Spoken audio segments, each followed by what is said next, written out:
And உங்கள் எல்லாத்தையும் ஒரு முக்கியமான விஷயம் பேசணும். இஃப் யூ டோன்ட் நோ, நம்ம இதுக்கு முன்னாடி செல்ஃப் க்ரூமிங் கிளாஸ் எடுத்துகிட்டு இருந்தோம்.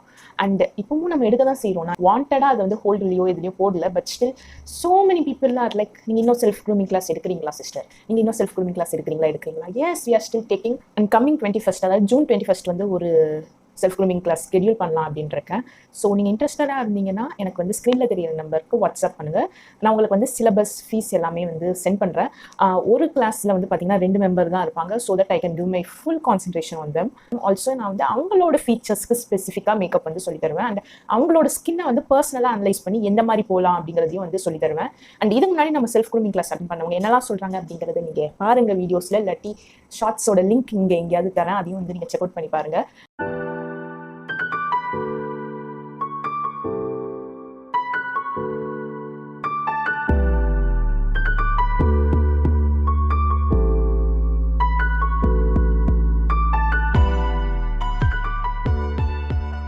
மேக்கப் பண்ணும்போது எப்போதுமே லைட்டிங் நல்லா இருக்கான்னு பார்த்துட்டு அந்த இடத்துல உட்காந்து பண்ணுங்க. ஏன்னா லைட்டிங் ப்ராப்பராக இல்லாட்டியும் நம்ம ஷேடு தப்பு எடுப்போம். இல்லை உங்க ப்ரஷ் ஓகே ஓகே, உங்களுக்கு எது கம்ஃபர்டபுளோ அவங்க வச்சுக்கோங்க. கரெக்ட் தான்.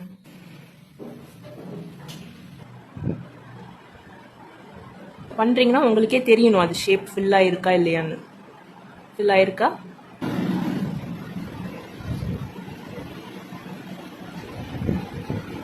கன்சீலர் ப்ரஷ் எதுன்னு கேளுங்க. நீங்க அது கன்சீலர் ப்ரஷ்ஷா? இதுதான் ப்ரஷ், கன்சீலர் ப்ரஷ். இந்த குண்டா இருக்க ப்ரஷ் கரெக்ட்டா?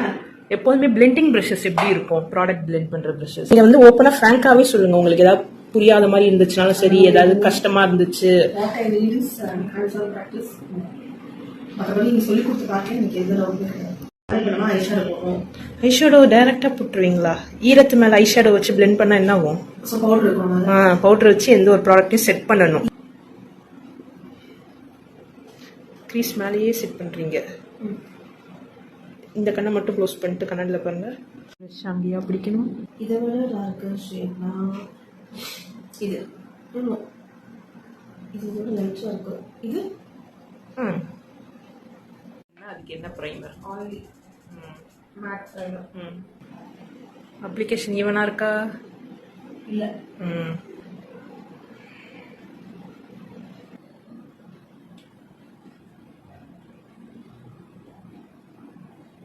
வாழ்க்கையில ஓரளவுக்கு அது கவர் பண்ணியிருக்கீங்களா? இது எனக்கு எல்லாரையும் பார்க்க சொல்ல ஆச்சரியமா இருக்கும். இது எனக்கு யாராவது கற்றுத்தர மாட்டாங்களா? இதுக்கு முன்னாடி என்ன மிஸ்டேக் பண்ணிட்டு இருந்தீங்க கன்சீலர் வச்சு? க்ரீஸ் ஆகும் பயங்கரம். I don't know the difference in which should be used under eye. Which should be used under eye தெரியாது. ஏன்னா பேசிக் நாலேஜ் கிடையாது. இது வந்து ஃபுல் எல்லாமே சொல்றதால I can make it. ஓகேவா? ஓகே. ஆனால் ஒரே ஒரு இடத்துல இன்னும் கொஞ்சம் பிளெண்ட் பண்ணலாம். எந்த இடம்?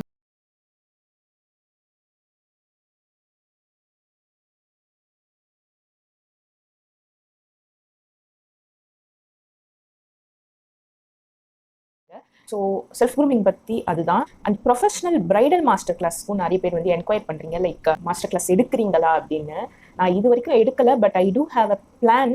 ஸோ பிரைடல் மாஸ்டர் கிளாஸ், அதாவது ப்ரொஃபஷனல் மேக்கப் ஆர்டிஸ்ட் கிளாஸ் வந்து கம்மிங் ஜூலையில் ஒரு பேட்ச் எடுக்கலாம் அப்படின்னு பார்க்கலாம். ஒரு பேட்ச் இந்த சென்ஸ் நிறைய ஆட்கள் இருக்க மாட்டாங்க, எய்தர் 2 or 4 people. அதுக்கு மேலே நான் கண்டிப்பாக எடுக்க போகிறது இல்லை.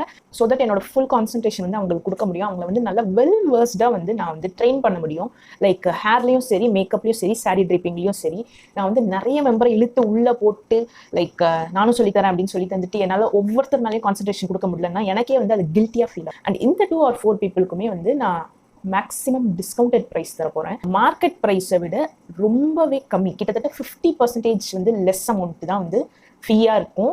ஸோ இந்த ப்ரொஃபஷனல் மேக்கப் ஆர்டிஸ்ட் கோர்ஸ் வந்து நம்மக்கிட்ட எடுக்கும்போது யூ கெட் 3 போர்ட்ஃபோலியோஸ் அண்ட் 3 போர்ட்ஃபோலியோக்குமே வந்து ஜுவல் செட்ஸ் வந்து ஃப்ரீயாகவே தரப்படும். அண்ட் ப்ராக்டிஸ்க்கு வந்து ப்ராடக்ட்ஸ் வந்து ஃப்ரீயாக தரும்.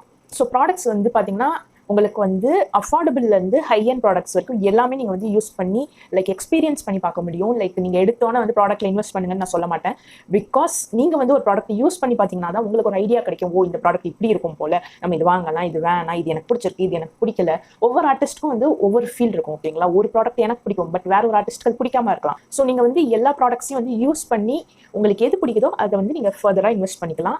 பட் நான் வந்து உங்களுக்கு ஒரு லிஸ்ட் தருவேன். லைக் எது வந்து நல்லா இருக்கு மார்க்கெட்டில், லைக் எது வந்து நீங்கள் பிரைட்ஸ்க்கு யூஸ் பண்ணலாம் அப்படிங்கிறதெல்லாம் லிஸ்ட் தருவேன். பட் ஸ்டில் நீங்கள் வந்து பர்சனலாகவும் லைக் இதுக்கு போகலாம், இதுக்கு போவேணாங்கிற ஒரு டெசிஷனுக்கு வரலாம். அண்ட் லைவ் அசிஸ்ட்டுக்கு வந்து நான் கூட்டு போவேன். லைக் என்னோட பிரைடலுக்கு நான் போகும்போது உங்களை வந்து லைவ் அசிஸ்ட் கூட்டு போய் ஒரு பிரைடல் வந்து எப்படி இருக்கும், லைக் அந்த ப்ரெஷர் எப்படி இருக்கும், அங்கே டைமிங் எப்படி தருவாங்க, அந்த பிரைடு என்ன நிலைமையில வருவாங்க, நம்ம வந்து அவங்களை எப்படி வந்து டேக் கேர் பண்ணிக்குவோம், எப்படி வந்து நம்ம அவங்கள ஹேண்டில் பண்ணணும். ஸோ அதெல்லாமே பார்ப்பீங்க. அண்ட் இந்த லைவ் அசிஸ்ட் கூட்டு போகிறதுமே வந்து நான் அப்படி எனக்கு ஃப்ரீயாக வாங்க, அப்ரெண்டிஸாக வாங்கினா கண்டிப்பாக நான் கூட்டு போக மாட்டேன். எனக்கு வந்து ஒருத்தவங்களோட ஒர்க் வந்து ஃப்ரீக்கு வாங்குறது பிடிக்காது. ஸோ அதுவுமே வந்து உங்களுக்கு ஒரு பெய்டு ஆப்பர்ச்சுனிட்டியாக தான் இருக்கும். அண்ட் ஃபர்தராக நீங்கள் கோர்ஸ் முடிச்சதுக்கு அப்புறமே வந்து என்னோட பிரைடலுக்கு வந்து ஹேர் ஸ்டைலிஸ்டாவோ இல்லாட்டி அசிஸ்ட்டுக்கோ வந்து நான் உங்களுக்கு கூட்டு போவேன். So kind of job opportunity மாதிரி தான் உங்களுக்கு. அது ஃபுல் டைமில் இல்லாட்டியும் பார்ட் டைம்ல அந்த மாதிரி நான் மீன் பண்ணுறேன். And also social media marketing எப்படி பண்ணணும் அப்படிங்கிறதையும் நான் வந்து சொல்லி தருவேன். சோஷியல் மீடியா மார்க்கெட்டிங் பொறுத்த வரைக்கும் உங்களுக்கு வந்து 50K ஃபாலோவர்ஸ் 100K ஃபாலோவர்ஸ் இருந்தாலும் ஆர்டர் கிடைக்கும்னு அவசியமே கிடையாது. நீங்கள் ஒரு 500 ஃபாலோவர்ஸ் வச்சிருந்தா கூட உங்களோட ஆர்டரை வந்து டர்ன் டவுன் பண்ண முடியும். ஸோ அது எப்படி உங்களுக்கு கிளைண்ட் ஹேண்ட்லிங் எப்படி, ஒரு கம்யூனிகேஷன் எப்படி பண்ணணும் அப்படிங்கிறது முதல் கொண்டு டீட்டெயில்டாக சொல்லி தருவோம். அண்ட் சொல்லி தருவோம் இந்த சென்ஸ் என்ன நான் தான் சொல்லி தர போகிறேன். ஸோ பேசிக்கலி உங்களை ஒரு நல்ல டியூன் பண்ண ஆர்டிஸ்ட்டில் பக்காவாக செதுக்கி தான் இங்கேருந்து அனுப்புவேன். ஸோ தட் நீங்கள் வெளியே போய் ஸ்டாண்ட் அலோன், அதாவது தனியாக நிற்கக்கூடிய தன்மையோடு தான் இருப்பீங்க. லைக் நான் சொல்கிறதெல்லாம் ஃபாலோ பண்ணீங்க அப்படிங்கிற பட்சத்தில் நான் எப்போதுமே சொல்கிறது தான், மேக்கப் இண்டஸ்ட்ரி வந்து இப்போ பாப்புலேட்டடாக இருக்குது. பட் தட் டசன்ட் மீன் எல்லாருமே சூப்பர் டேலண்டட் ஆர்டிஸ்ட்னு. டேலண்டட் ஆர்டிஸ்ட்டுங்கிறவங்க வந்து இன்னுமே விரல் விட்டு என்ற அளவுக்கு தான் இருக்காங்க. ஸோ என்னோட எய்ம் வந்து உங்களையும் ஒரு டேலண்டட் ஆர்டிஸ்ட்டாக வெளியே கொண்டு வரணுங்கிறது தானே தவிர 10ஓட 11 நீங்கள் இருக்கக்கூடாது. ஸோ எஸ், அதுக்கான பெஸ்ட் வந்து நான் கண்டிப்பாக தருவேன். நீங்களும் அதுக்கான எஃபர்ட் போட்டிங்கன்னா கண்டிப்பாக நீங்கள் வந்து you will stand out in this field. அதுதான் நான் சொல்ல வரது. ஸோ கண்டிப்பாக இந்த ஆப்பர்ச்சுனிட்டியை மிஸ் பண்ணாதீங்க. உங்களுக்கு மார்க்கெட் ப்ரைஸே ஹாஃப் த ப்ரைஸ்க்கு யாருமே கிளாஸ் எடுக்க மாட்டாங்க. அதுவும் ஜஸ்ட் 2 மெம்பர்ஸ் வச்சு அவங்களோட ஃபுல் கான்சன்ட்ரேஷனும் எனர்ஜியும் அந்த 2 மெம்பருக்கு மட்டுமே தர வாய்ப்பே இல்லை. நீங்கள் எங்கே கிளாஸ் போனாலும் மினிமம் ஒரு 15 மெம்பர்ஸ் இருப்பாங்க. சரிங்களா? ஸோ இந்த ஆப்பர்ச்சுனிட்டியை யார் அந்த 2 பேர் யூஸ் பண்ணிக்க போறீங்கன்னு எனக்கு தெரியல. But I'm excited to meet you too. Okay.